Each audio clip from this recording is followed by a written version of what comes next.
There are so many digital tools out there that promise to revolutionize your class. Many of them are complicated or they just take a long time to learn. Well, I am happy to tell you that Goguardian is not one of those tools.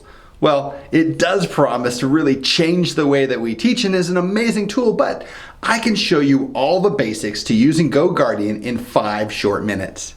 So, in this video, I'm going to show you how you can start to use Goguardian in your classroom in under 5 minutes. I'm Dennis Lane, and this is Teacher Tech on the Trail.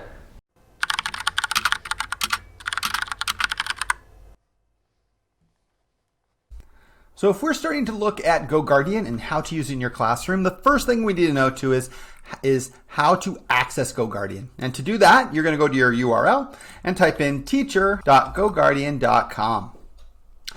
When you do this, it'll come to your login account and you will choose Login with Google and select your district issued Google account. And you click this, it will load Goguardian to the teacher dashboard.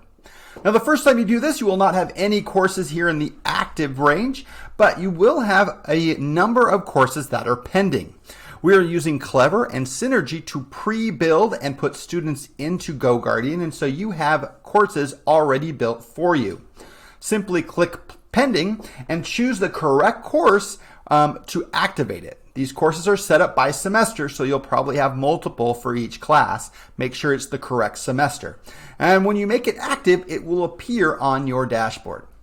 So here I have 2 courses that I've been using to explore Goguardian.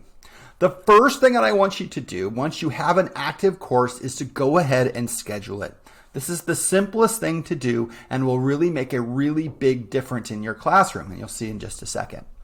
To schedule your classroom, you're going to come up here to Settings, this gearbox for the class that you want to schedule, and click on it and go to Edit Class. When you're here, you can edit some of that basic information. In fact, scheduling right here. Scheduling allows you to start and stop a class automatically. So it's going to monitor students using the internet automatically for you without you having to do anything at all. So the first thing to do is click Add Schedule, and you need to choose a start time, an end time, as well as the days that you would like this to run. And you can go ahead and click Add Schedule. And you'll see there is, they popped up, and that means this class will automatically run and monitor students from 8 a.m. to 9 a.m. every day of the week. And you can personalize that to whatever you want. So Wednesdays for early release, you could change it as you wanted, or maybe you have just one section or one course, you can change it for your period. It's up to you. Once you're done with that, you can click over here on the right to your classroom. Now, let's say you just want to start a class and start monitoring your students on your own. You can choose this Start Class button right here.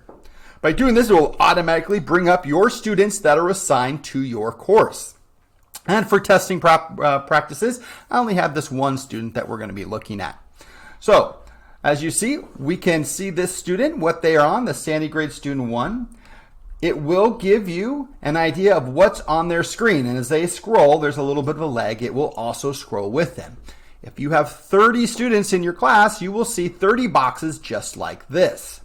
Some things here to pay attention. If you look down here, you can see I have 4 tabs for this student. The one they're looking on, this one, which says is a teacher chat, cool math games, and Blippi. So we can see right away that this student has 4 tabs open, 2 of them kind of hidden away. You can close a tab just by putting your cursor over it and click Close this tab, and that tab will be closed on the student's device. You can also open and click on that student and you get more information. You can look at the tabs and still close them. Sorry, Blippi, you're also gone. And so that student no longer has access to it. All they have is this space.com. From this tab, you can open a new tab to every student.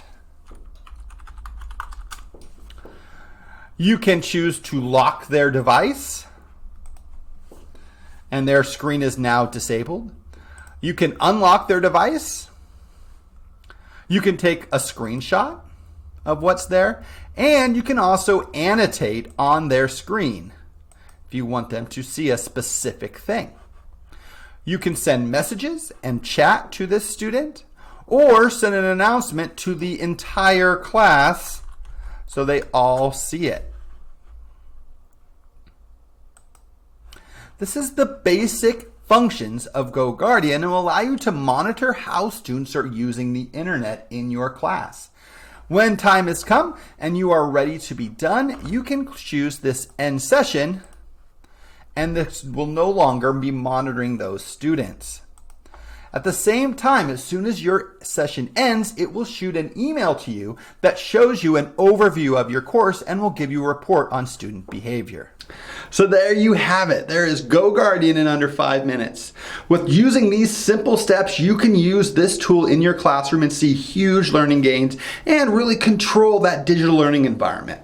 Now, of course, there's so much more to GoGuardian. I didn't even touch on the ability to use scenes and setting up your class and really pre-setting up some of those management strategies.